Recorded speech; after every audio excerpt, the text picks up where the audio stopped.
What's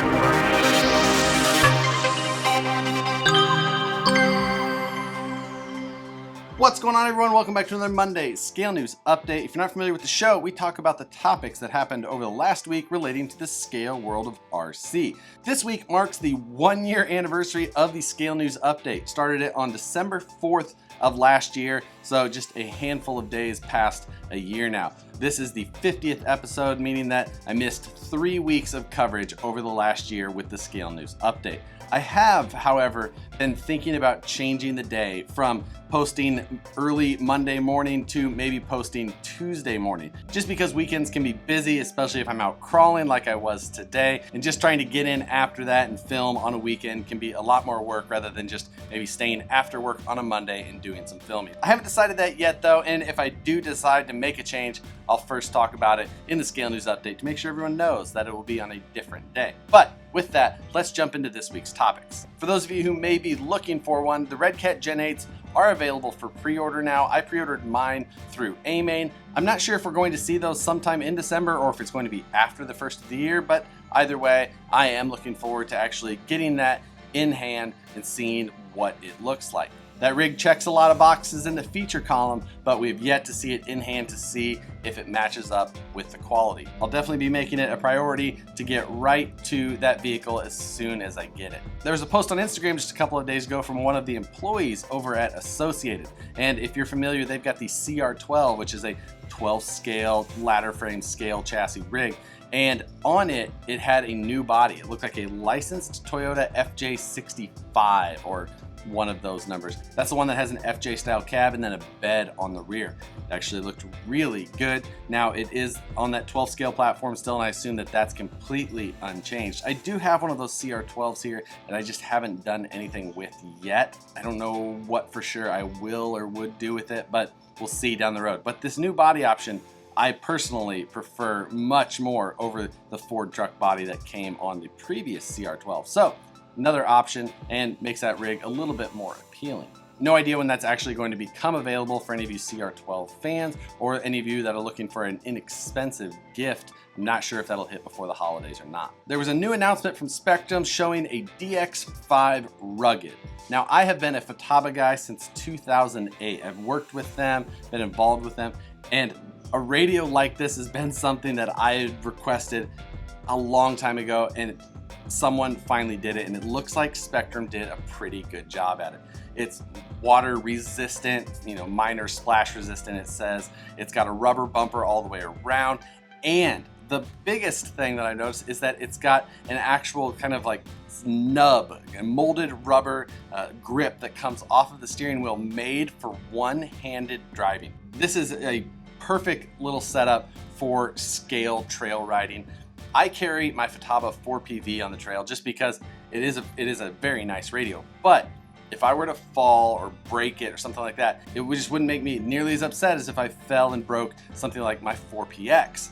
It's just the radios aren't always that rugged. And seeing that Spektrum has decided to go forward and make something that is a little bit more rugged, I just really like the idea of it and the concept of it, and I think that it's perfect that our side of the hobby is getting that specific design pushed towards it and made for people like us that are a lot harder on equipment than people who are standing on a driver's stand or standing next to the curb running their slash up and down the drive. I'm not sure of all the specs and features that this one has versus like the Pro or the 5C or all the different models they have, but overall, a rugged radio design, I'm all for and completely on board with. It'll be interesting to see if the popularity of this radio happens to trickle down into any of the ready-to-run offerings. I'm sure that we'll start to see Spektrum radios in Axial vehicles and other brands that Horizon picked up with the Hobbyco merger. So I'm sure that will happen fairly soon, but it'll just be interesting to see if that rugged design ever trickles down into that area as well. It would be a perfect place for it. Proline announced the dates for the upcoming 2019 Proline By The Fire event. It's going to have a retro theme to it, and the date is in late May. Definitely can't wait for this event. I assume that it may be one of the biggest events that we see out here in California this year. And as we keep clicking off the weeks and months, we still haven't heard anything about a 2019 Axial Fest, if it's going to happen or not. Definitely something that's still looming out there.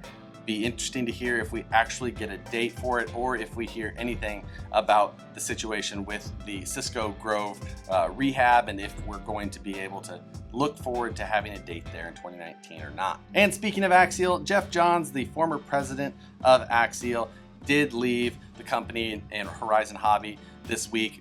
He's been there since the very conception of Axial. It's sad to see him go. He was a part of starting Axial and bringing it through the popularity and growing the segment that we all love so much now. And then of course there was a lot of buzz surrounding that though, of the former president leaving the company and things like that. And with the new ownership of Horizon taking over Axial and seeing some of the upper management and marketing people, the face people that and see leave and move on, it is going to happen, especially with new ownership and things like that. However, it's not like Axial still isn't very However, it isn't like Axial isn't still in capable hands, and the designer that's been there since day one, still there, still knows Axial's direction. I'm sure he's still going to be cranking out new projects for them. It's not like we're going to just completely see the Axial of old go away. There was just way too much conjecture going on social media, which by now we all should be completely used to, but such is the times. And again, best wishes to Jeff Johns wherever his next adventure may be. And lastly for this week, Boom Racing announced a new truck. This one, the BRX-01. I believe this is actually of their own design. Up to this point, they have had trucks that have basically been just exact copies of RC four-wheel drive products. I'm not sure if they're just coming from the same factory or if they're just an actual copy of the product or not. It's hard to say, but this one, it looks like they do have their own transmission design finally, and some of the other things are very similar looking still to how RC four-wheel drive does things at the very least. It does come with a Toyota LC70 body, which is a nice looking body and is fairly expensive as it is. I think this whole platform from Boom Racing though is going to cost somewhere around that $600 mark, which could look like a big jump to take with Boom Racing, with sometimes their lack of quality or strength durability in certain items, specifically in drivetrains. But this looks like something that would be closer in competition to something like a RC four-wheel drive TF2, something that looks very scale and can perform, but isn't really going to be able to be